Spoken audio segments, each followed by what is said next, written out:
கர்த்தருடைய வார்த்தைக்கு செல்வோம், திருப்பிக் கொள்வோம். 1 கொரிந்தியர் 1ஆம் அதிகாரம் 23வது வசனம்.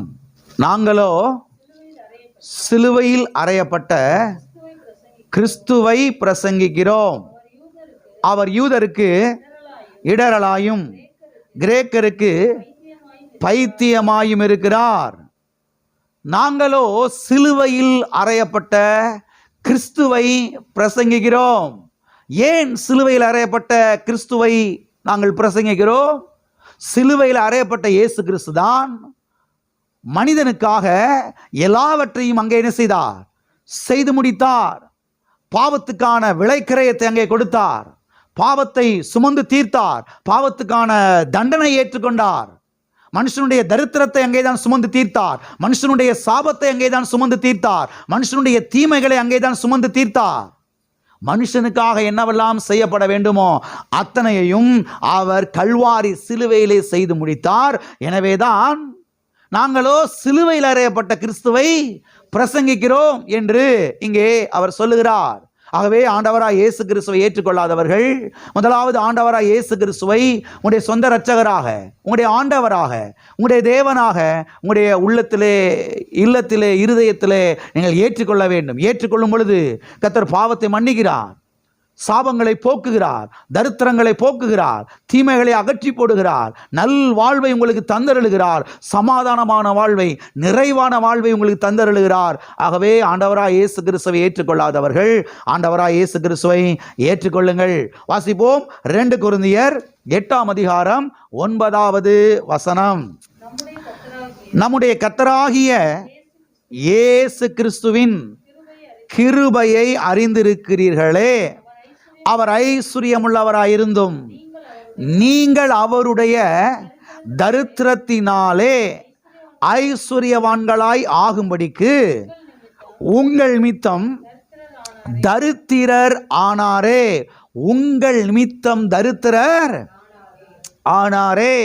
கடந்த பல வாரங்களாக redemption from the curse of poverty, வறுமையின் சாபத்திலிருந்து விடுதலை, வறுமையின் சாபத்திலிருந்து மீட்பு என்கிற இந்த சத்தியத்தை நாம் ஞாயிற்றுக்கிழமை காலை ஆராதனைகளிலே நாம் பார்த்து கொண்டு வருகிறோம், நாம் தியானித்து கொண்டு வருகிறோம். இதிலே இப்பொழுது இந்த போதனையின் 2ஆம் பகுதியை நாம் பார்த்து கொண்டு வருகிறோம். 2ஆம் பகுதியாக நாம் எதை பார்த்து கொண்டு வருகிறோம் என்று சொன்னால், the cross of Calvary and riches life. Calvary சிலுவையும் ஐஸ்வர்ய வாழ்வும். கல்வாரி சிலுவையும் ஐஸ்வர்ய வாழ்வும். எல்லா காரங்களை வைத்து சொல்லுவோம். கல்வாரி சிலுவையும் ஐஸ்வர்ய வாழ்வும். கல்வாரி சிலுவையும் ஐஸ்வர்ய வாழ்வும். ஆமென். இதிலே கடந்த வாரத்திலே நாம் எதை பார்த்தோம் என்று சொன்னால், இயேசு கிறிஸ்து கல்வாரி சிலுவையிலே எனக்காக தரித்திரர் ஆனார் என்பதற்கு ஆதாரம் என்ன, எவிடன்ஸ் என்ன, அத்தாட்சி என்ன, என்ன ப்ரூஃப் என்பதை குறித்து கடந்த வாரத்திலே நாம் பார்த்தோம். இயேசு கிறிஸ்து கல்வாரி சிலுவையிலே எனக்காக தரித்திரரானார், என்னுடைய தரித்திரத்தை சுமந்தார், தரித்திரத்துக்கு கல்வாரி சிலுவையிலே முடிவு கட்டினார். ஓகே, விளங்குகிறது. சரி, இப்போ அவர் எனக்காக தரித்திரர் ஆனார் என்பதற்கு என்ன ஆதாரம்?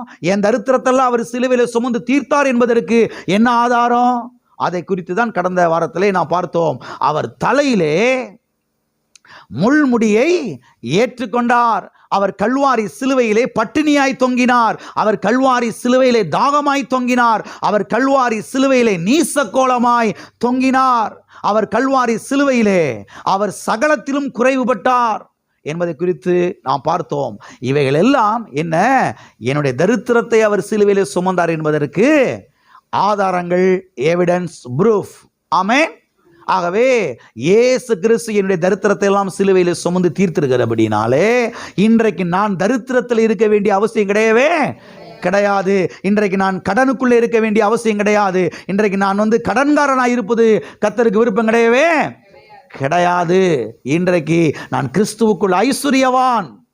அவருடைய ஐஸ்வர்யம் எல்லாம் கல்வாரி சிலுவையின் மூலமாக இன்றைக்கு எனக்கு என்ன செய்யப்பட்டிருக்கிறது? பண்டமாற்றம் செய்யப்பட்டிருக்கிறது. ஆமென். ஓகே, இதை தொடர்ந்து இன்றைக்கு இன்னொரு காரியத்தை குறித்து நாம் பார்க்க போகிறோம். இன்றைக்கு நாம் எதை பார்க்க போகிறோம் என்று சொன்னால், வாட் இஸ் பாவர்ட்டி? தரித்திரம் என்றால் என்ன?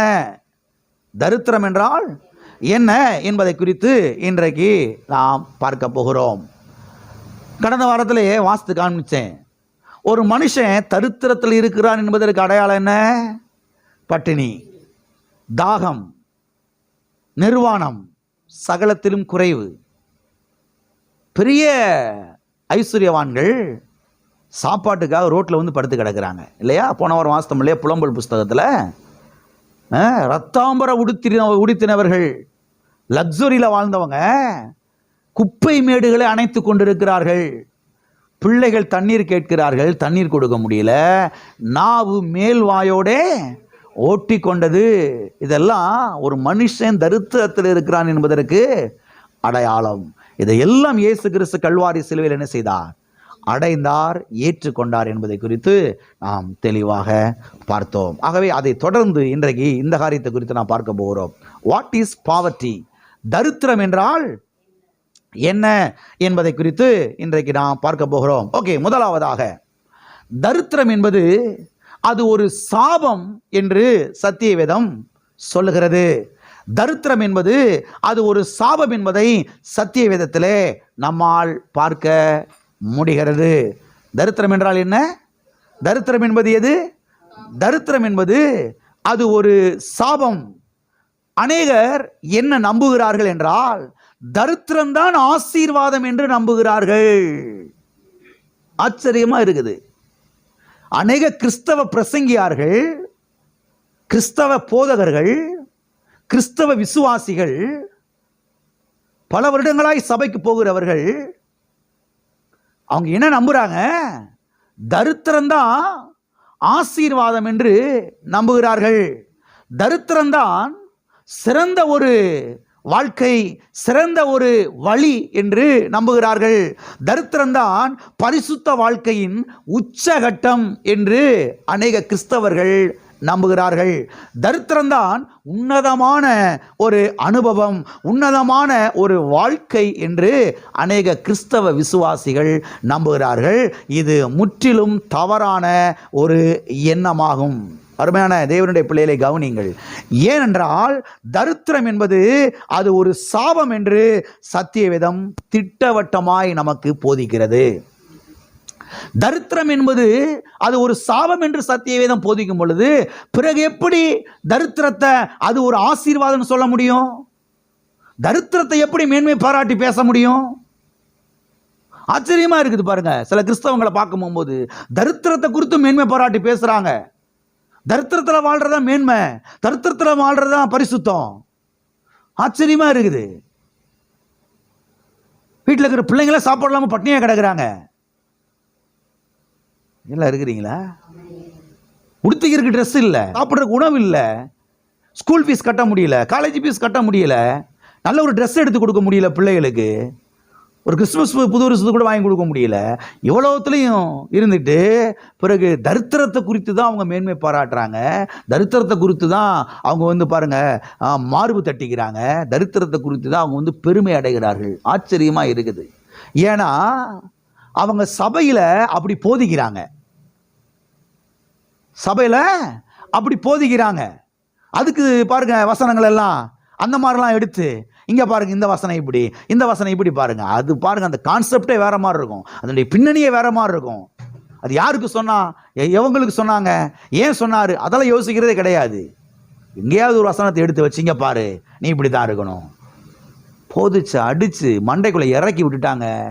சபையில் இருக்கிற எல்லாரும் பார்த்தீங்கன்னா முக்காவாசி பேர் ஏழை தான், முக்காவாசி பேர் தரித்திரத்தில் தான் இருக்கிறாங்க, முக்காவாசி பேர் பார்த்தீங்கன்னா கடனுக்குள்ளே தான் இருக்கிறாங்க.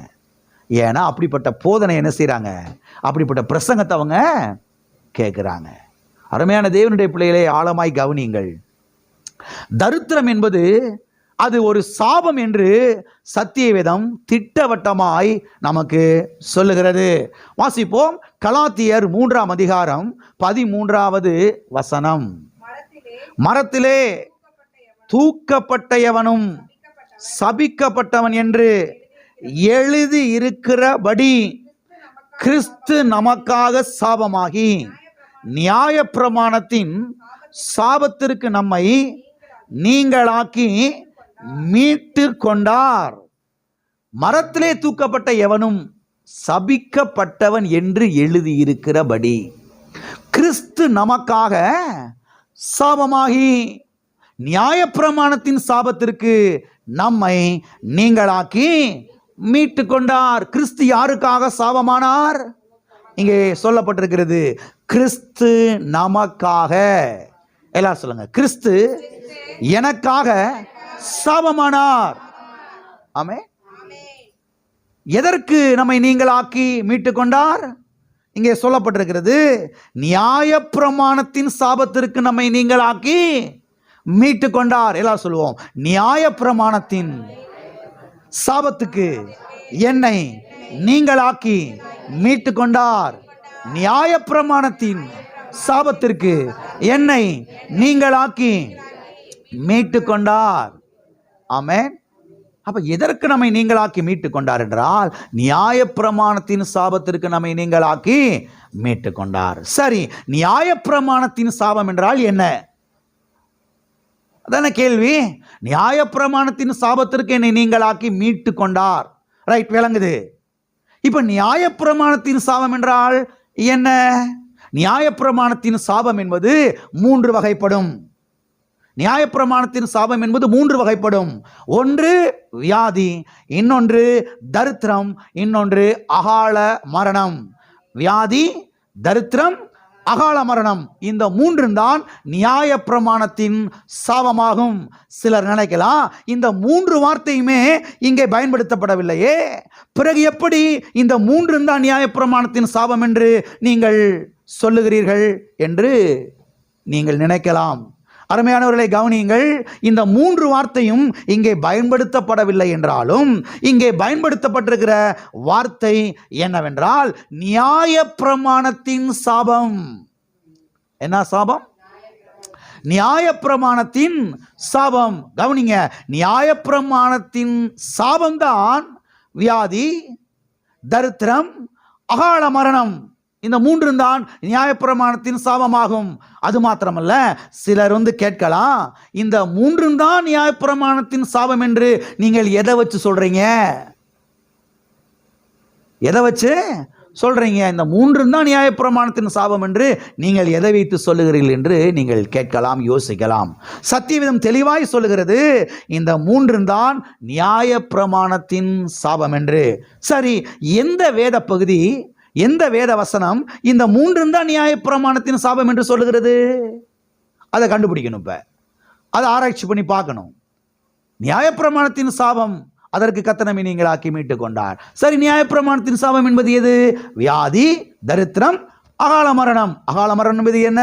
கொஞ்ச வயசுல செத்து போயிடுறது, வாழ வேண்டிய வயசுல மரிச்சு போயிடுறது. அதுதான் பாருங்க நியாயப்பிரமாணத்தின் சாபம். இந்த சாபங்களுக்கு கர்த்தர் நம்மை நீங்களாக்கி மீட்டு கொண்டார். அப்ப நியாயப்பிரமாணத்தின் சாபம் என்பது எங்கே சொல்லப்பட்டிருக்கிறது? எந்த வேத பகுதியிலே நாம் அதை வாசிக்க முடியும் என்று சொன்னால், உபாகமம் 28ஆம் அதிகாரத்திலே இந்த நியாயப்பிரமாணத்தின் சாபத்தை குறித்து நாம் வாசிக்கலாம். இது எந்த வேத பகுதியிலே எங்கே இந்த 3 வார்த்தைகளும் பயன்படுத்தப்பட்டிருக்கிறது என்று சொன்னால், நியாயப்பிரமாணத்தின் சாபம் என்பது எங்கே சொல்லப்பட்டிருக்கிறது என்று சொன்னால், உபாகம புஸ்தகத்திலே சொல்லப்பட்டிருக்கிறது.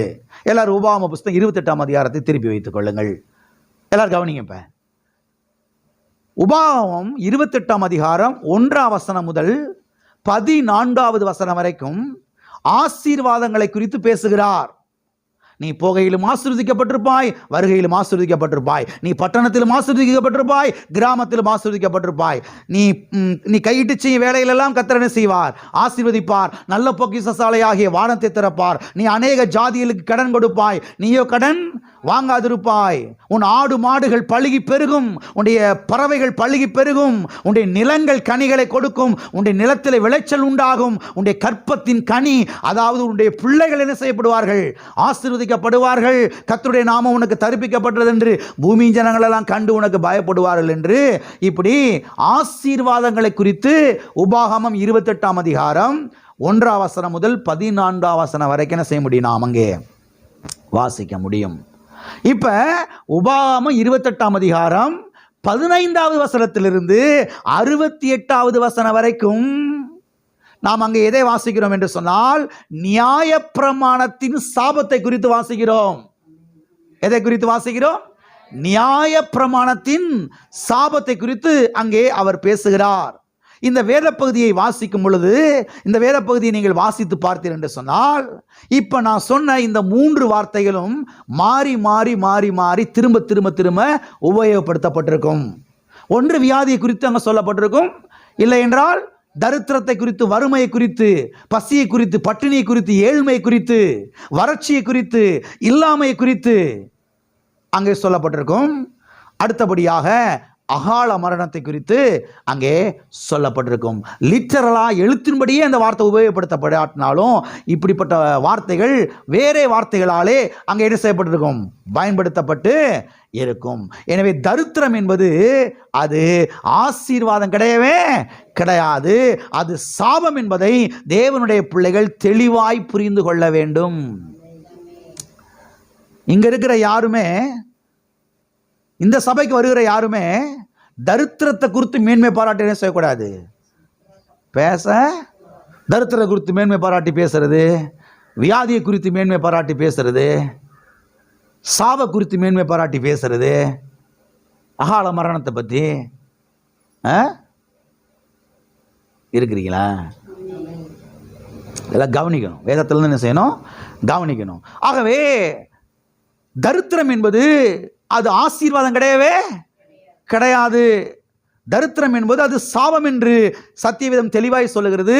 தேவனுடைய பிள்ளைகள் ஒவ்வொருவரும் இதை தெளிவாய் புரிந்து கொள்ள வேண்டும். மறுபடியும் இப்பொழுது கலாத்தியர் 3:13 நாம் போவோம், வாசிப்போம்.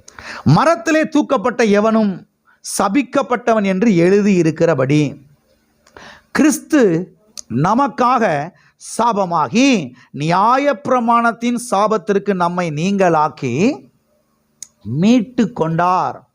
என்ன செய்து கொண்டார்? மீட்டு கொண்டாரா, இல்ல மீட்டு கொள்வாரா, இல்ல மீட்டு கொள்ள போறாரா?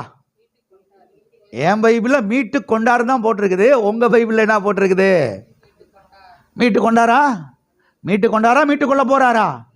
அதான் பாஸ்டர் ஊக்கமா ஜெபம் பண்ணிக்கிட்டு இருக்கிறேன். சீக்கிரத்தில் ஆண்டவர் இந்த சாபத்தில் என்ன செய்வார்? நீ மீட்டுக் கொள்வார்னு ஊக்கமாய் ஜெபித்து கொண்டிருக்கிறேன். நீங்களும் ஊக்கமாய் ஜெபித்துக் கொள்ளுங்கள். எதுக்கு நான் ஊக்கமா ஜெபம் பண்ணுவேன்? எதுக்குன்னா உங்களுக்கு அறிவு வர்றதுக்காக, உங்களுக்கு வெளிச்சம் வர்றதுக்காக, சத்தியத்தை குறித்த வெளிச்சம், சத்தியத்தை குறித்த வெளிப்பாடு உங்களுக்கு வர்றதுக்காக நான் ஊக்கமா என்ன செய்வேன்? ஜெபம் பண்ணுவேன். நிச்சயமா ஜெபம் பண்ணிக்கிட்டு தான் இருக்கிறேன். ஆமே. அப்ப மீட்டு கொண்டார். என்ன செய்து கொண்டார்? எதற்கு மீட்டு கொண்டார்? அதான் கேள்வி. இப்ப எதுக்கு மீட்டு கொண்டார்?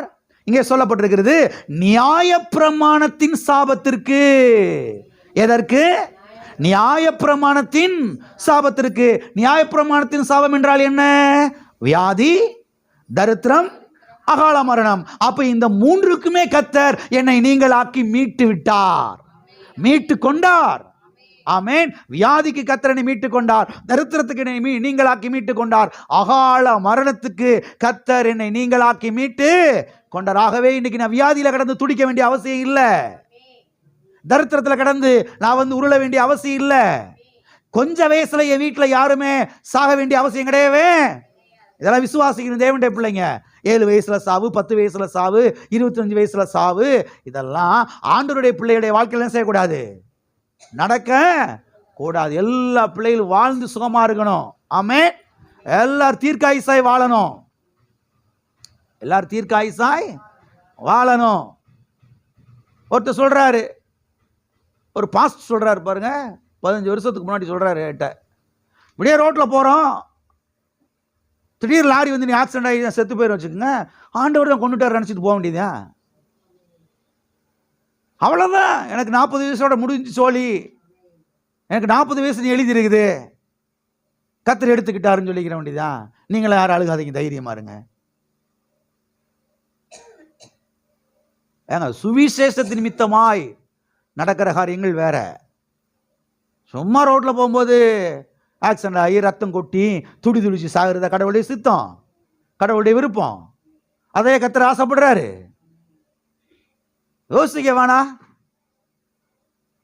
ஒரு காமன் சென்ஸ் வேணா? எல்லாரும் இனி ஒரு மாதிரியா பார்க்குறீங்க? இங்க சொல்லப்பட்டிருக்கிறது மீட்டு கொண்டார்.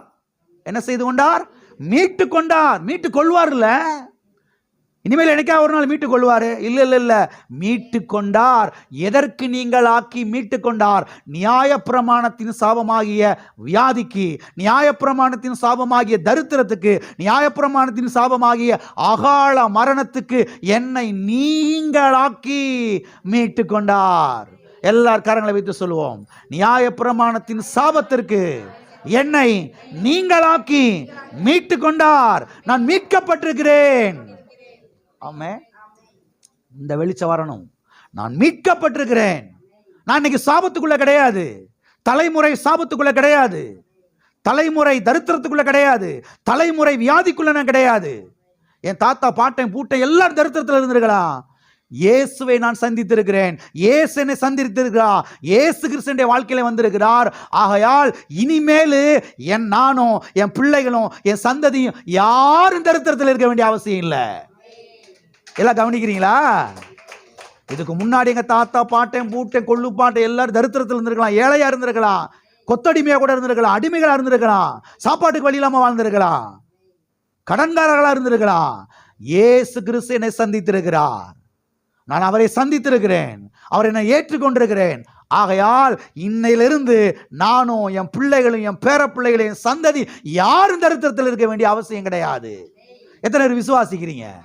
நான் சொல்றேன், இது உங்களுக்காக மாத்திரமல்ல, உங்க சந்ததிக்காக நீங்க விசுவாசிக்கணும். என் சந்ததியில யார் ஏழையா இருக்க கூடாது. என் சந்ததியில யார் அடுத்தவங்க வீட்டில் போய் என்ன செய்யக்கூடாது, பணத்துக்காக நிக்க கூடாது. ஏன்னா கர்த்தர் சாபத்திலிருந்து என்ன செஞ்சிருக்கிறாரு? தரித்திர சாபத்திலிருந்து என்ன செஞ்சிருக்கிறாரு? மீட்டெடுத்திருக்கிறார். தாய் தகப்பன்மார்கள், தாத்தா பாட்டியா இருக்கிறவங்க இதெல்லாம் விசுவாசிக்கணும். உள்ள பிள்ளைகளுக்காக சந்ததிக்காக விசுவாசிக்கணும். நியாய பிரமாணத்தின் சாபத்திற்கு என்னை நீங்களாக்கி மீட்டு கொண்டார். ஆமென். இல்ல பிரதர், செருப்பு போடாம வாழ்றதா தாழ்மை பிரதர். செருப்பு போடாம வாழ்றதா என்னத்தை சொல்றது? இவ்வளவு விலைக்கு சொன்னதுக்கு பிறகு விளங்கலைனா என்னத்தை சொல்றதுன்னு தெரியல. நீங்களாக்கி மீட்டு கொண்டார். ஆமென். ஓகே, இந்த வசனத்தில் இன்னொரு காரியத்தை நாம் பார்ப்போம். வாசிக்கிறேன், கவனிங்கள். கலாத்தியர் 3ஆம் அதிகாரம் 13வது வசனம். மரத்திலே தூக்கப்பட்ட எவனும் சபிக்கப்பட்டவன் என்று எழுதி இருக்கிறபடி. போதும். சபிக்கப்பட்டவன் என்று எழுதி இருக்கிறபடி. எல்லாம் சொல்லுங்க. சபிக்கப்பட்டவன் என்று எழுதி இருக்கிறபடி. என்ன எழுதி இருக்கிறபடி?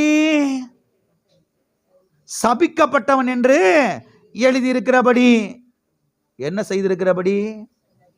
எழுதியிருக்கிறபடி. எல்லாம் சொல்லுங்க. எழுதியிருக்கிறபடி.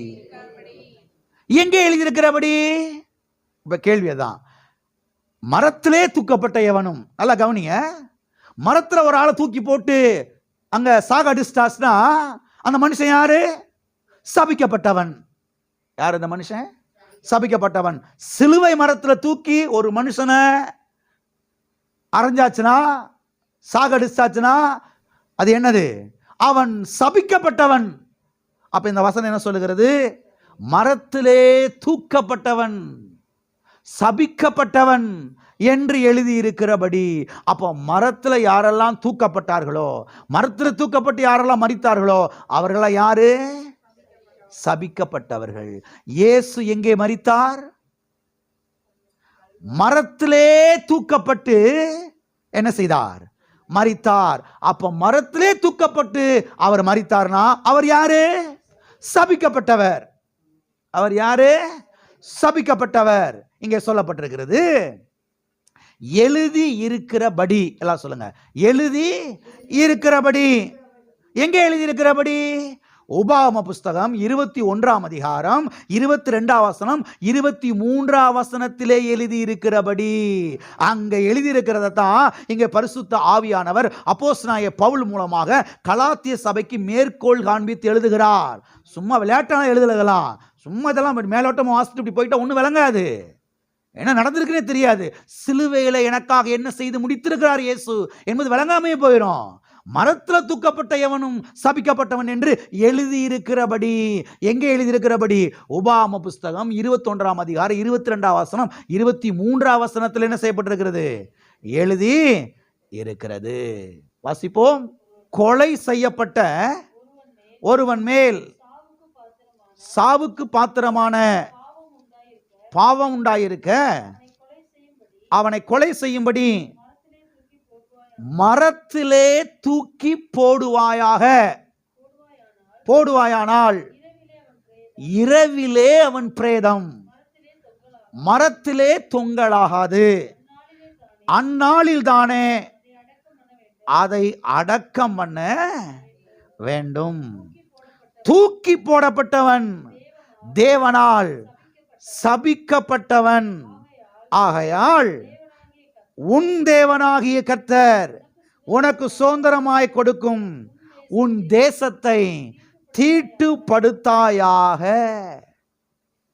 இதத்தான் பரிசுத்த ஆவியானவர் அப்போஸ்தலனாகிய பவுல் மூலமாக கலாத்தியர் 3:13 மேற்கோள் காண்பித்து எழுதுகிறார்.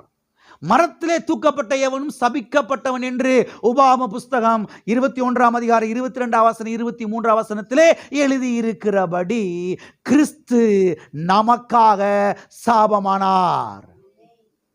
நியாயப்பிரமாணத்தின் சாபத்திற்கு நம்மை நீங்களாக்கி மீட்டு கொண்டார். அவனை மரத்திலே தூக்கி போடுவாயாக. அவனுடைய பிரேதம் இருட்டாகிறதுக்கு முன்னால கீழே இறக்கப்பட்டு அவன் அடக்கம் பண்ணப்பட வேண்டும். இயேசு கிறிஸ்துவினுடைய சரீரத்தை அவ்வாறு தான் என்ன செய்தார்கள்? அடக்கம் பண்ணினார்கள். மறுநாள் ஓய்வு நாள் ஸ்டார்ட் ஆகுது. அதுக்கு மேலே அவர் அங்கே மேலே வைக்கக்கூடாது. உடனே கீழே இறக்கி கொண்டு போய் என்ன செய்கிறார்? யோசேப்பு கல்லறையில் அங்கே அடக்கம் பண்ணப்படுது. ஏன்னா தேவனால சபிக்கப்பட்டவன் 6 மணிக்கு மேலே என்ன செய்யக்கூடாது? சிலுவை மரத்தில் தொங்கக்கூடாது. அப்படி தொங்குனா தேசம் என்ன செஞ்சிடும்?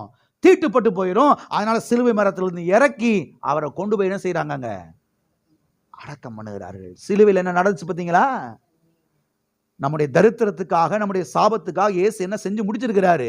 இதெல்லாம் கவனிச்சதுக்கு பிறகும் ஒரு மனுஷன் தரித்திரத்தை குறித்து தான் மேன்மை பாராட்டுறான்னா உண்மையாகவே என்ன இல்லதான் அர்த்தம்?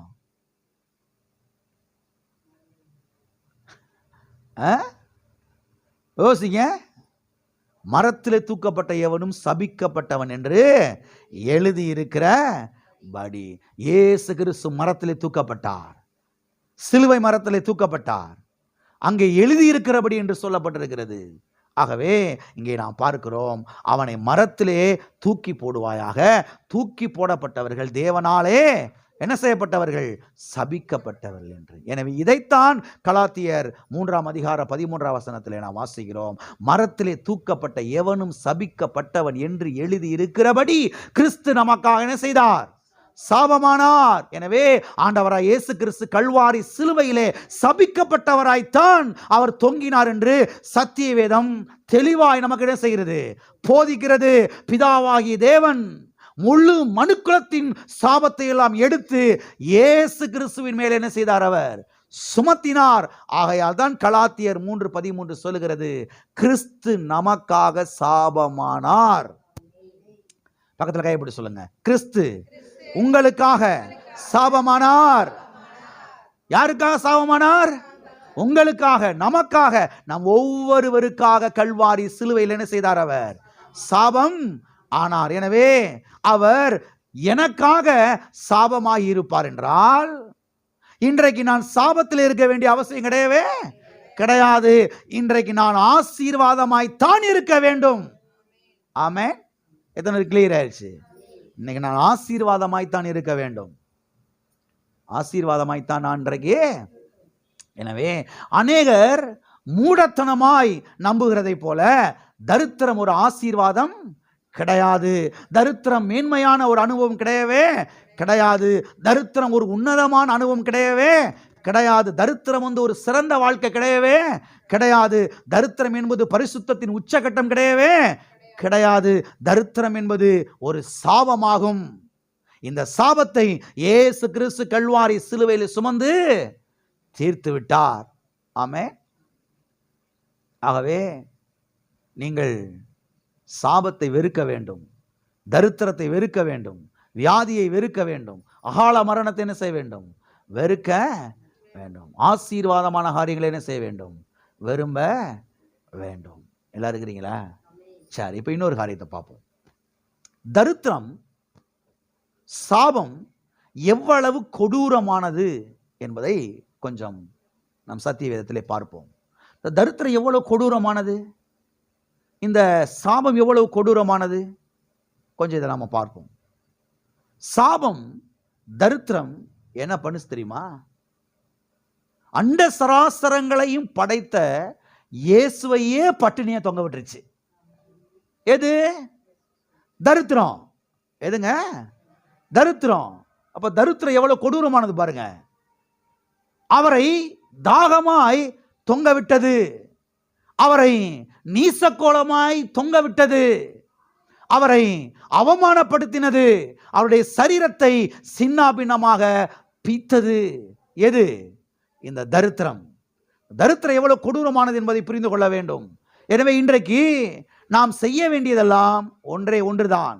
இயேசுவே, நீர் கல்வாரி சிலுவையிலே என்ன செய்து முடித்தீர் என்பதை நான் அப்படியே விசுவாசிக்கிறேன் என்பதுதான் இன்றைக்கு நாம் செய்ய வேண்டியது. ஆமென்.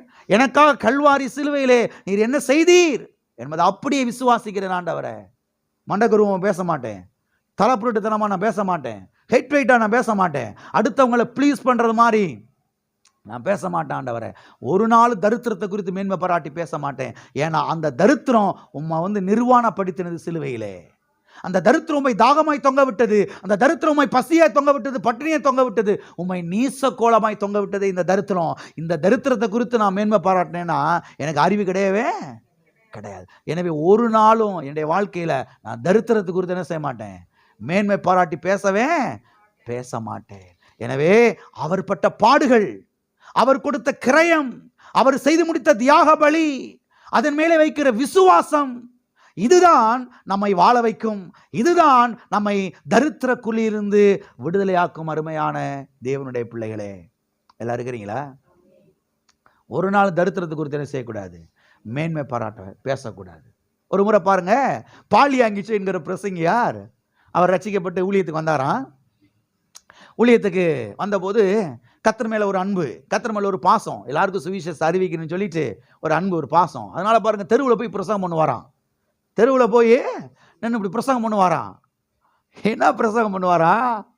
அங்கே பாருங்க, மக்கள் கூட்டம் கூட்டமாக நின்றுக்கிட்டு இருப்பாங்களாம். சொல்லுவாராம், இந்த பாரு, நீ இயேசு ஆண்டவரை ஏற்றுக்கொள்ளலைன்னா நீ நரகத்துக்கு போயிடுவ, நீ நரகத்துக்கு போயிடுவ. நரகம் எவ்வளவு மோசமானது தெரியுமா? நரகம் எவ்வளவு கொடூரமானது தெரியுமா? நரகத்துக்கு போனேனா நீ வேதனை அனுபவிப்ப, இப்படியாக்க அப்படியாக்குன்னு சொல்லி பாருங்க, பயங்கரமா பேசிக்கிட்டே இருப்பாரா பாருங்க. ஒரு முறை ஒரு இடத்துல பேசிக்கிட்டு இருந்தாராம், நீ இயேசு ஏற்றுக்கொள்ளல நீ எங்க போயிடுவ? நரகத்துக்கு போயிடுவ அப்படின்னு பேசிக்கிட்டு இருந்தாராம். அங்க ஒரு பெண்ணு உள்ள வந்தாங்களாம். ஒரு பேசிக்கிட்டு இருக்கிறத கிராஸ் பண்ணி உள்ள வந்தாங்களா. ஓ பிரசங்கியார், நிறுத்துமையா முதல்ல, நரகன் என்ன நமக்கு தெரியுமா? முதல்ல இவர் அமைதி ஆயிட்டாராம் பாருங்க. நரகன் என்னன்னு தெரியுமா முதல்ல நமக்கு? செத்த பிறகு நீ நரகத்துக்கு போறது. நான் இன்னைக்கே நரகத்துல வாழ்ந்துகிட்டு இருக்கிறேன். புருஷன் டெய்லி குடிச்சிட்டு வந்து அடிக்கிறான், சிக்கன் 65 வாங்கி குமிச்சு வச்சு திங்கிறான், பிள்ளைகள்லாம் பார்த்துக்கிட்டு இருக்கிறாங்க, அடி தாங்க முடியல, பிள்ளைகள்லாம் சதுரி போய் கிடக்குறாங்க, டெய்லி அடின்னு அடிச்சு எங்களை சின்னாபனம் ஆக்குறான். என் வீட்டை விட, என் குடும்பத்தை விட ஒரு பெரிய நரகம் இந்த உலகத்தில் இருக்குதா? என்ன நீர் பெரிய பிரசங்கர் பிரசங்கம் பண்ணிக்கிட்டு இருக்கிறீரு, இன்னைக்கு செத்தா இயேசுவை நீ ஏற்றுக்கொள்ள நரகத்துக்கு போயிருவீருன்னு டெய்லி நரகத்தை அனுபவிச்சுட்டு இருக்கிறேன். டெய்லி இந்த மனுஷன் கூட வாழ்றதே ஒரு நரகம்தான். சாப்பாடு இல்லை, பசியா இருக்குது, பிள்ளைகளுக்கு படிக்க வைக்க முடியல, ஸ்கூல் ஃபீஸ் கட்ட முடியல, ஒன்றும் செய்ய முடியல, வாடகை கொடுக்க முடியல, பிள்ளைகளுக்கு பால் வாங்க முடியல, பிள்ளைங்க பாலுக்கு அது கத்துறாங்க. இதை விட என்னையா பெரிய நரகம்? என்னமோ இயேசு ஆண்டவரை ஏற்றுக்கொள்ள நரகத்துக்கு போயிடும் கத்துருவேன் அப்படின்னு சொல்லி பயங்கரமாக தான் பேசிருச்சான் பாருங்க. இவருக்கு மனுஷனுக்கு மனசு ரொம்ப வேதனை ஆயிடுச்சான். மனுஷன் தலையை தொங்க போட்டு துக்கத்தோடு எல்லாத்தையும் பேக் பண்ணிட்டு வீட்டுக்கு போயிட்டாராம் பாருங்க. வீட்டுக்கு போயிட்டு ரூமை போட்டுட்டு உட்காந்து ஆண்டவர்கிட்ட அழுதாராம். ஆண்டவரே, என்னையா ஒரு பொம்பளை இப்படி பேசிட்டா, இந்த மாதிரி வாங்குன்னு வாங்கிட்டா 4 பேருக்கு முன்னால. ஆண்டவரே, நான் என்ன உமா ஆண்டவரை ஏற்றுக்கொள்ள நரகத்துக்கு போயிருந்தாலும் சொன்னேன் அப்படின்னு சொல்லி ஓன்னு அழுதாராம் பாருங்க. கர்த்தருடைய சத்தம் அவர் கேட்க ஆரம்பிச்சிச்சான். ஆவியானவர் அப்படியே மெல்லமா பேச ஆரம்பிச்சாராம். யாங்கிச்சோ, நீ என்ன பிரசங்கம் பண்ணேன்னு கொஞ்சம் கவனிச்சு பார்த்தியா? நீ என்ன பிரசங்கம் பண்ணேன்னு கொஞ்சம் கவனிச்சு பார்த்தியா?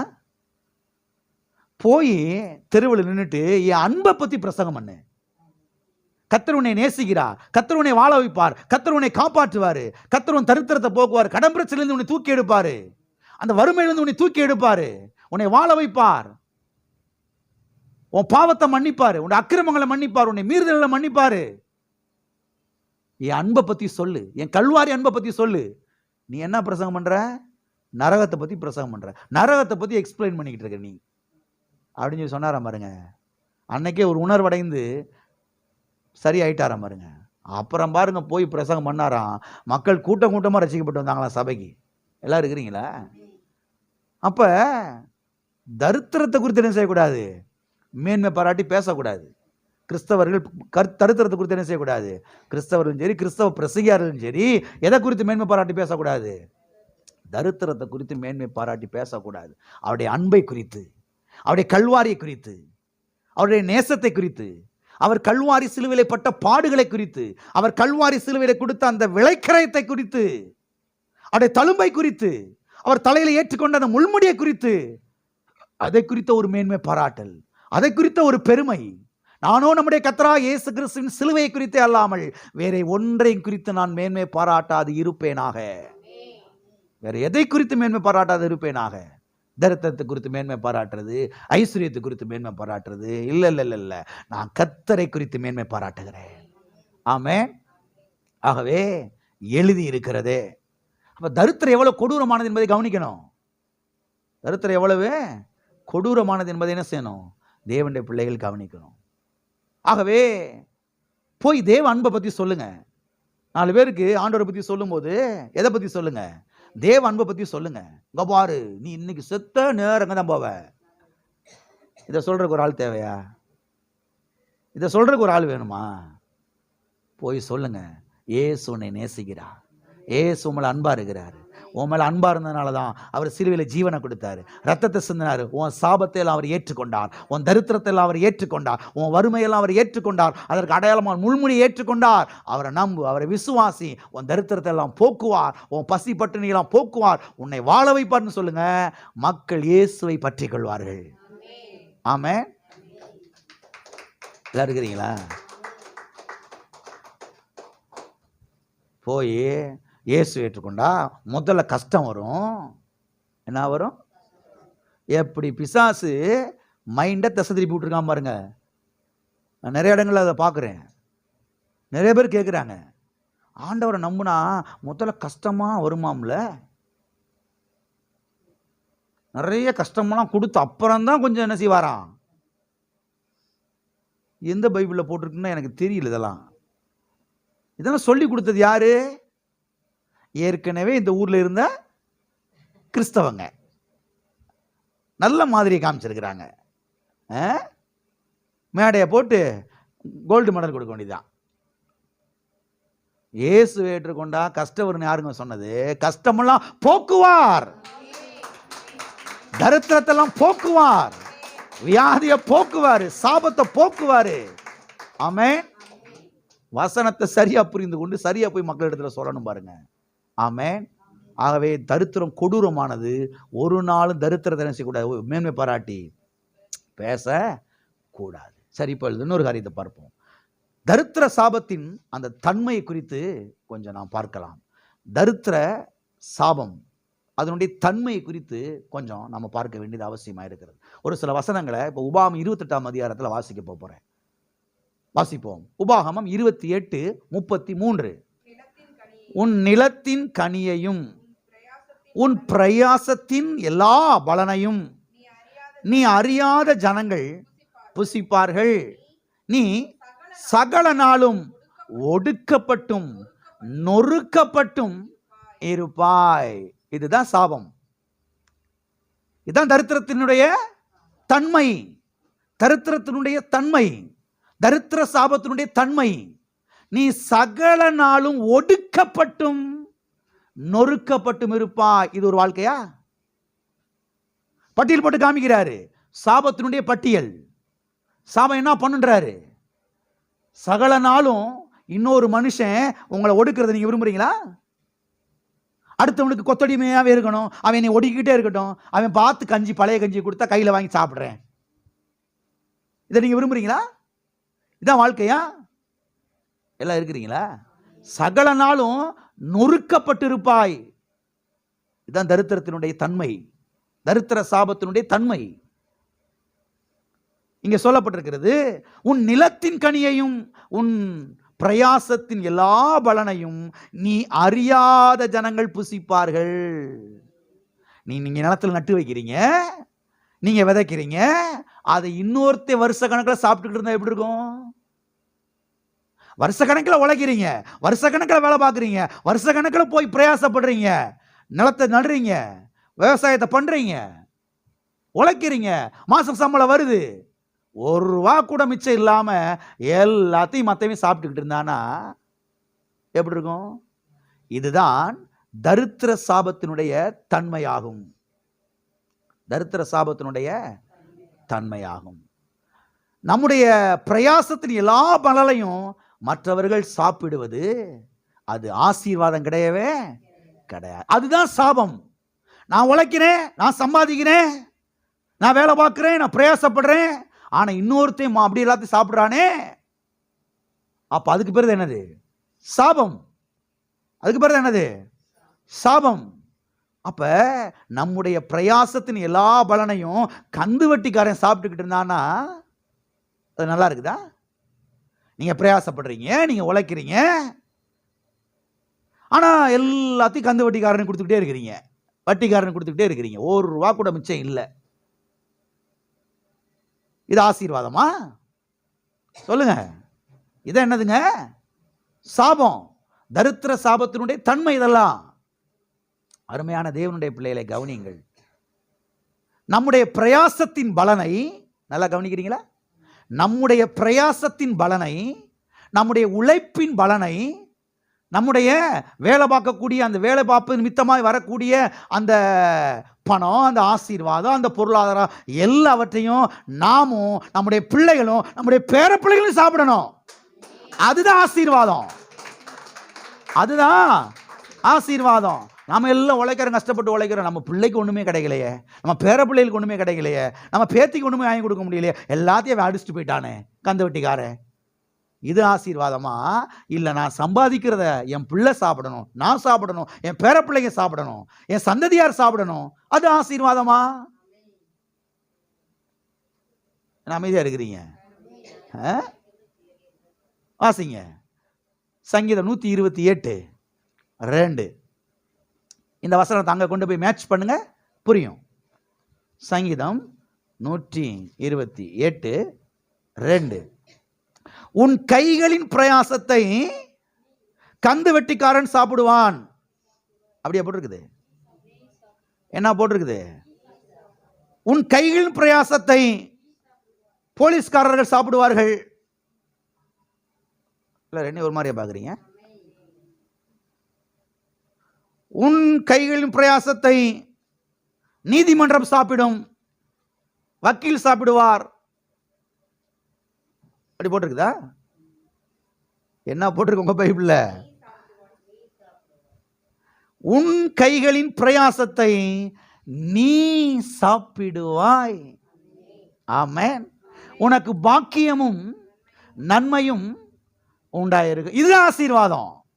என் கையின் பிரயாசத்தை, நான் உழைக்கிறத, நான் வேலை பார்க்கிறத நான் சாப்பிடணும், என் பிள்ளைங்க சாப்பிடணும், என் பேர பிள்ளைங்க சாப்பிடணும், என் சந்ததியார் சாப்பிடணும். அதுதான் ஆசீர்வாதம். ஆமென். அடுத்து அடிச்சுட்டு போயிட்டான், அது ஆசீர்வாதமா? பக்கத்தில் கைப்பிடி சொல்லுங்க. உங்கள் கைகளின் பிரயாசத்தை நீங்கள் சாப்பிட வேண்டும், உங்கள் சந்ததியார் சாப்பிடணும், அதுதான் ஆசீர்வாதம். அல்லேலூயா. ஆகவே உபாகமம் 28:33 சொல்லப்பட்டிருக்கிறது போல, உன் நிலத்தின் கனியை வேற ஒருத்தர் சாப்பிடுவான், நீ விதைக்கிறத இன்னொருத்தர் அள்ளிட்டு போயிடுவான், நீ வேலை பார்க்கறத சம்பாத்தியத்தை இன்னொருத்தர் அனுபவிப்பான்றது அது ஆசீர்வாதம் கிடையவே, அது சாபம், அது தரித்திரம், அது நமக்கு வேணாம். நம்ம கையின் பிரயாசத்தை நாம என்ன செய்யணும்? சாப்பிடணும், நம்ம பிள்ளைங்க சாப்பிடணும், நம்ம பேர பிள்ளைங்க சாப்பிடணும். அதுதான் ஆசீர்வாதம். அப்ப கர்த்தர் என்ன பண்ணியிருக்கிறாரு? சாபத்தை கல்வாரி சிலுவையிலே சுமந்து தீர்த்துட்டாரு. அந்த சாபத்திற்கு நம்மை நீங்களாக்கி மீட்டு விட்டாரு. ஆகையால் இனி வரக்கூடிய காலங்கள் எல்லாவற்றிலையும் நம்ம கையின் பிரயாசத்தை நாம சாப்பிட போறோம். நம்முடைய கையின் பிரயாசத்தை நாம சாப்பிட போறோம். ஆமென். வாசிப்போம் தரித்திர சாபத்தினுடைய தன்மை குறித்து. உபாகமம் 28:38. உபாகமம் 28:38. மிகுந்த விதையை வயலுக்கு கொண்டு போவாய், கொஞ்சமாய் அறுப்பாய், வெட்டி கிளி அதை பட்சித்து போடும். மிகுந்த விதையை வயலுக்கு கொண்டு போவாய். எவ்வளவு விதை? மூட மூடையா கொண்டு போய் விதைக்கிறோம். ஆனா விளைஞ்சு வந்தா ஒண்ணுமே வர மாட்டேங்குது. இது என்னத்தை சொல்றது? உரம் போட்டாச்சு, தண்ணி பாய்ச்சாச்சு, களை எடுத்தாச்சு, எவ்வளவோ பிரயாசப்பட்டாச்சு. இவ்வளவு பிரயாசப்பட்டு இவ்வளவு விதை விதைச்சோம், ஒரு 4-5 மூடை கூட வரலைனா? எல்லாம் இருக்கிறீங்களா? கர்த்தர் சொல்றாரு பாருங்க, இது சாபன்றாரு. மிகுந்த விதையை அள்ளிட்டு போற, ஆனா கொஞ்சமா என்ன செய்யற? விளைச்சல் எடுக்கிற. இது ஆசீர்வாதம் கிடையாது, இது சாபம் சொல்றாரு. இந்த சாபத்தில் நான் உன்னை மீட்டு எடுத்துட்டேன்றாரு. அப்ப என்ன விளங்கிக்கிறனோ, நான் கொஞ்சம் விதைச்சா கூட நிறைய அறுவடை எடுப்பேன். அது ஆசீர்வாதம். ஆமென். நான் 8 மணி நேரம் வேலை பார்த்தாவே போதும், நல்லா இருப்பேன். ஆமென்.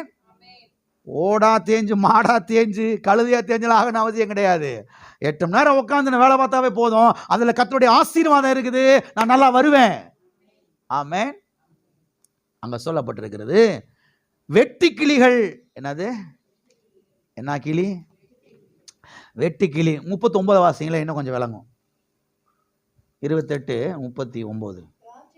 திராட்சை தோட்டங்களை நாட்டி பயிரிடுவாய், ஆனாலும் நீ திராட்சை ரசம் குடிப்பதும் இல்லை, திராட்சை பழங்களை சேர்ப்பதும் இல்லை, பூச்சி அதை தின்று போடும். ஏ அப்பா, பூச்சி அதை போய் திராட்சை பழத்தை நட்டு வைக்கிறோம், அத்தி பழத்தை நட்டு வைக்கிறோம், மாதுளம் பழத்தை நட்டு வைக்கிறோம், எல்லாத்தையும் பூச்சி சாப்பிட்டு போச்சுன்னா எப்படி இருக்கும்? ஒரு பக்கத்தில் மனுஷன் அடிச்சுட்டு போயிடுற எல்லாத்தையும், அது பயங்கர கொடூரம் தான். இந்த பக்கத்தில் அவன் வராட்டான்னு யார் அடிச்சுட்டு போயிடுது? பூச்சி எல்லாத்தையும் சாப்பிட்டுட்டு எல்லாத்தையும் மென்று போட்டுட்டு அது பாட்டுக்கு போயிடுச்சுன்னா எதை வச்சு வாழ்றது? எப்படி வாழ்றது? எப்படி பிள்ளைகளை காப்பாற்றுறது? என்ன பண்ணுறது? அப்போ பூச்சி அடிச்சுட்டு போகிறது இதுதான், சாபந்தான். தரித்திர சாபத்தினுடைய தன்மைகள் இதெல்லாம். அருமையானவர்களை கவனியுங்கள். இங்கே சொல்லப்பட்டிருக்கிற இந்த வெட்டுக்கிளி, இந்த பூச்சி யாருக்கு அடையாளமா இருக்குதுன்னா, பிசாசுக்கு அடையாளமா இருக்கிறது. பிசாசுக்கு அடையாளமா இருக்கிறது. பிசாசு தான் திருடுறவன். பிசாசு தான். யோவான் 10:10 வாசிக்கிறோம் அல்லவா? திருடன் திருடவும் கொல்லவும் அழிக்க வருகிறான். அப்ப நம்முடைய விளைச்சல், நம்முடைய பலன், நம்முடைய பிரயாசம் அது திருட்டு போகிறது. தேவனுடைய சித்தம் கிடையவே கிடையாது. அது பாதுகாக்கப்படுகிறது தான் கர்த்தருடைய சித்தம். பாதுகாக்கப்படுகிறது தான் ஆசீர்வாதம். ஆமென். எனவே நம்முடைய பிரயாசத்தை, நம்முடைய பலனை, நம்முடைய விளைச்சலை பிசாசு அழித்து போடுவது தேவனுடைய திட்டம் கிடையவே கிடையாது. அதை நாம் அனுபவிப்பது தான் தேவனுடைய திட்டமாகும். கர்த்தர் பாருங்க, கல்வாரி சிலுவையிலே சாத்தானை ஜெயித்தார் என்று சத்தியவேதம் சொல்லுகிறது. சாத்தானை என்ன செய்தார்? ஜெயித்தார் என்று சத்தியவேதம் சொல்லுகிறது. பிசாசு பாருங்க, அவன் தோற்கடிக்கப்பட்டவன். பிசாசு யாரு? தோற்கடிக்கப்பட்டவன். பிசாசின் பிடியிலிருந்து பாருங்க கர்த்தர் நம்ம என்ன செய்திருக்கிறார்? விடுதலையாக்கி இருக்கிறார். எனவே அவருடைய வெற்றி நம்முடைய வெற்றி, அவருடைய வெற்றி நம்முடைய வெற்றி. ஆகவே பூச்சி அடிக்கிறது, புழு அடிச்சுட்டு போகிறது, வெட்டுக்கிளி அடிச்சுட்டு போகிறது, இன்னமும் பிசாசுடைய திருட்டு வேலைகள், அதெல்லாம் நம்முடைய வாழ்க்கையில் என்ன செய்யக்கூடாது? நடைபெற கூடாது. ஏனென்று சொன்னால் நாம் விடுதலையாக்கப்பட்டிருக்கிறோம், மீட்கப்பட்டு இருக்கிறோம். கர்த்தர் பாருங்க, தரித்திர சாபத்தில் என்ன செஞ்சிருக்கிறார்? நம்மளை மீட்டு எடுத்திருக்கிறார். ஆமென். தரித்திர சாபத்தில் என்ன செஞ்சிருக்கிறார்? கர்த்தர் நம்மை மீட்டு எடுத்திருக்கிறார். நாம் இன்றைக்கு மீட்கப்பட்டிருக்கிறோம். நாம் என்ன செய்யப்பட்டிருக்கிறோம்? இன்றைக்கு மீட்கப்பட்டு இருக்கிறோம். ஆகவே தரித்திரம் ஒரு ஆசீர்வாதம் கிடையாது. தரித்திரம் என்பது அது சாபமாகும். ஆமென். இந்த சாபத்திலிருந்து இயேசு கிறிஸ்து நம்மை நீங்கள் ஆக்கி என்ன செய்து கொண்டார்? மீட்டு கொண்டார். அடுத்த வசனத்தை வாசிங்க, 40வது வசனத்தை. ஒலிவ மரங்கள் உன் எல்கையில் இருக்கும், ஆனாலும் அதன் எண்ணெயை நீ பூசிக்கொள்வதில்லை. உன் ஒலிவ மரத்தின் பிஞ்சுகள் உதிர்ந்து போகும். என்ன செஞ்சிடும்? நட்டு வைக்கிறீங்க, முருங்கை மரத்தை நட்டு வைக்கிறீங்க. லேசாக அப்படி ஒரு காற்றடிச்சுன்னா எல்லா முருங்கைப்பூ உதிர்ந்துருச்சு, முருங்கைக்காய் என்ன செய்யாது. மாமரத்தை நட்டு வைக்கிறீங்க, லேசாக ஒரு காற்றடிச்சுன்னா எல்லா பூவும் என்ன செஞ்சிருச்சு, பூ உதிர்ந்துச்சுன்னா உடனே விவசாயிகளுக்கெல்லாம் பகீர்னு இருக்கும். ஐயோ காற்றடிக்குதே. மற்ற ஆளுகளுக்கு அது பெருசாக கிடையாது, அவங்க உரட்டை விட்டு தூங்கிட்டு இருக்கிறாங்க. ஆனால் விவசாயிகளுக்கு அப்படியே பகீர்னு இருக்கும் இல்லையா. காற்று அடிச்சுச்சுன்னா உடனே பூவெல்லாம் உதிர்ந்துருச்சு, இந்த வட்டம் விளைச்சல் வராதே. ஓங்கி ஒரு காற்று அடிச்சுன்னா எல்லா வாழை மரமும் சாஞ்சிருதே. எல்லாம் இருக்கிறீங்களா? இதெல்லாம் சாபம் என்று சத்தியவேதம் சொல்லுகிறது. இது ஆசீர்வாதம் கிடையாது. காற்று அடித்து வாழை மரம் சாஞ்சு நஷ்டப்படுறது, காற்று அடித்து நெல்லெல்லாம் சாஞ்சு மழை ஓங்கி அடித்து மலைக்குள்ள நெல் மூழ்கி போய் பூவெல்லாம் உதிர்ந்து ஒன்றும் இல்லாமல் போகிறது, அது சாபம். சாபத்தின் பட்டியலின் கீழே வருகிறது. இந்த சாபத்திலிருந்து கர்த்தர் என்ன செய்திருக்கிறாரு? மீட்டெடுத்திருக்கிறார். இன்றைக்கு நாம் சாபத்துக்குள்ளே கிடையாது, இன்றைக்கு நாம் கிறிஸ்துவுக்குள்ளே இருக்கிறோம். இன்றைக்கு நமக்கு ஆசீர்வாதம் செய்திருக்கிறது, உண்டாகி இருக்கிறது. ஆகவே தேவனுடைய பிள்ளைகள் ஒரு நாளும் தரித்திரத்தை குறித்து என்ன செய்யக்கூடாது? மேன்மை பாராட்டி பேசக்கூடாது. தரித்திரத்தை குறித்து நீங்க மேன்மை பாராட்டி பேசுனீங்கன்னா நீங்க கர்த்தரை கேவலப்படுத்துறீங்கன்னு அர்த்தம். ஏன்னா இந்த தரித்திரம் தான் இயேசுவை கல்வாரி சிலுவையில் என்ன செய்தது? நீச கோலமாய் தொங்க வைத்தது, அவரை பட்டினியாய் தொங்க வைத்தது, அவரை தாகத்தோடு தொங்க வைத்தது, அவற்றை இருக்கிற எல்லாவற்றையும் உரிந்தடித்தது. அதனால தேவனுடைய பிள்ளைகள் ஒரு நாள் எதை குறித்து மேன்மை பாராட்டி பேசக்கூடாது? தரித்திரத்தை குறித்து மேன்மை பாராட்டி பேசக்கூடாது. அவருடைய கல்வாரியை குறித்து, அவருடைய ரத்தத்தை குறித்து, அவருடைய தழும்பை குறித்து, அவருடைய காயங்களை குறித்து, அவர் சிலுவையிலே பட்ட பாடுகளை குறித்து என்ன செய்ய வேண்டும்? மேன்மை பாராட்டி பேச வேண்டாம். எல்லா கரங்களை வைத்து சொல்லுவோம், கிறிஸ்து எனக்காக சாபமாகி நியாயப்பிரமாணத்தின் சாபத்திலிருந்து என்னை நீங்களாக்கி மீட்டு கொண்டார். நான் மீட்கப்பட்டிருக்கிறேன். ஆமென். எனவே முதலாவதாக தரித்திரம் என்பது அது ஒரு சாபமா. இந்த சாபத்துக்கு கர்த்தர் நம்மை நீங்களாக்கி மீட்டுக்கொண்டார். எல்லா கண்களை மூடி ஜெபிப்போம். அடுத்த வாரத்தில் இன்னொரு காரியத்தை நாம் பார்ப்போம். தரித்திரம் என்றால் என்ன, சாபம் என்றால் என்ன என்பதை குறித்து அடுத்த வாரத்தில் இன்னும் சில காரியங்களை நாம் பார்க்கலாம். இதை இன்றைக்கு மனதிலே வையுங்கள், உள்ளத்திலே வையுங்கள். கர்த்தாவே, ஒரு நாளும் தரித்திரத்தை குறித்து மேன்மை பாராட்ட பேச மாட்டேன். தகப்பனே, உம்மை அவமானப்படுத்தினது இந்த தரித்திரம். உம்முடைய சரீரத்தில் உண்டான ஆடைகளெல்லாம் உரிந்ததே இந்த தரித்திரம், இந்த சாபம். ஒரு நாளும் தரித்திரத்தை குறித்து மேன்மை பாராட்டி பேச மாட்டேன். ஓ தேவனே, ஸ்தோத்திரம் ஆண்டவரே. நான் இன்றைக்கு கடனுக்குள்ள அடிமைப்பட்டு கிடக்கிறது உம்முடைய சித்தம் அல்ல, கடன் கொடுக்கிறவனாய் மாறுவதுதான் உம்முடைய சித்தம். கந்து வட்டிக்காரன் எல்லாம் என் பணத்தை எல்லாம் சாப்பிட்டு போறது உம்முடைய சித்தம் அல்ல. என்னுடைய பிரயாசத்தின் பலனை மற்ற எல்லாரும் சாப்பிட்றது உம்முடைய சித்தம் அல்லப்பா. மற்றவங்களுக்கு நான் அன்புனால கொடுப்பேன், அவங்களுக்கு நான் உதவி செய்வேன். ஆனால் என்னுடைய எல்லா சம்பாத்தியமும், என்னுடைய எல்லா வருமானமும், என்னுடைய எல்லா விளைச்சலும் நான் அனுபவிக்காம, என் பிள்ளை அனுபவிக்காம மற்ற எல்லாருக்கும் போகிறது, அது ஆசீர்வாதம் கிடையாது. தேவனே, நீர் சொல்லியிருக்கிறீர், உன் கையின் பிரயாசத்தை நீ சாப்பிடுவாய் என்று. என் கையின் பிரயாசத்தை நான் சாப்பிடணும், என் பிள்ளைங்க சாப்பிடணும், என் வீட்டார் சாப்பிடணும், என் குடும்பத்தார் சாப்பிடணும், என் வீட்டில் வேலை பார்க்குற வேலைக்காரர்கள் சாப்பிடணும். அது வீணா போயிடக்கூடாது. ஓ தேவனே, ஸ்தோத்திரம் ஆண்டவரே, ஸ்தோத்திரம் ஸ்தோத்திரம். பிதாவே, இயேசு நாமத்தில் உம்முடைய சமூகத்திலே நாங்கள் வருகிறோம். ஆசீர்வதிக்கப்பட்ட இந்த நல்ல காலை வேலைக்காய் நன்றி. ஓ தேவனே, ஸ்தோத்திரம்பா. கல்வாரி சிலுவையிலே நீர் என்ன செய்து முடித்தீர் என்பதை கர்த்தாவே இன்றைக்கு நாங்கள் பார்த்தோம். தகப்பனே, இந்த சத்தியங்கள் எங்களுடைய உள்ளத்துக்குள்ளே பதியட்டும், உள்ளே இறங்கட்டும், வெளிப்பாடாய் வெளிச்சமாய் மாறட்டும் கர்த்தாவே. ஓ தேவனே, ஒரு நாளும் தரித்திரத்தை குறித்து, சாபத்தை குறித்து நாங்கள் மேன்மை பாராட்டி பேச மாட்டோம் என்று தீர்மானிக்கிறோம் கர்த்தாவே. உம்மை குறித்து, உம்முடைய கல்வாரியை குறித்து, உம்முடைய வார்த்தை குறித்து நாங்கள் மேன்மை பாராட்டி தீர்மானிக்கிறோம் கர்த்தாவே. பிள்ளைகள் ஆசீர்வதிக்கிறேன் இயேசு நாமத்தில். எல்லா கடன் பிரச்சனைகள் மாறுவதாக, எல்லா கந்துவட்டி பிரச்சனைகள் மாறுவதாக, எல்லா லோன் பிரச்சனைகள் மாறுவதாக, எல்லா நகை கடன் பிரச்சனைகள் மாறுவதாக. இயேசு நாமத்தில் அற்புதங்கள் நடப்பதாக பொருளாதார விஷயத்திலே அவ்விதமாய் செய்கிறீர்களுக்காக நன்றி. இயேசு நாமத்தில்